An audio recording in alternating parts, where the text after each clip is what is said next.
एक मुकम्मल गज़ल आपकी खिदमत में हाजिर कर रहा हूँ। मुलाज़ा फरमाएं।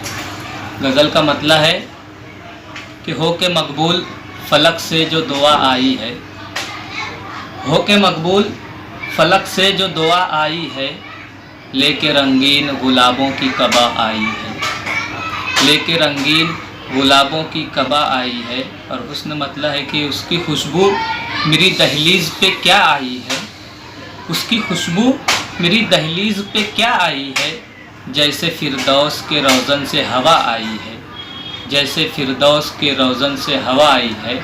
और एक शेर है कि एक दो रोज़ ज़रा दूर रहा क्या मुझसे, एक दो रोज़ ज़रा दूर रहा क्या मुझसे, उसके लहजे में ज़माने की अदा आई है। क्या बात है।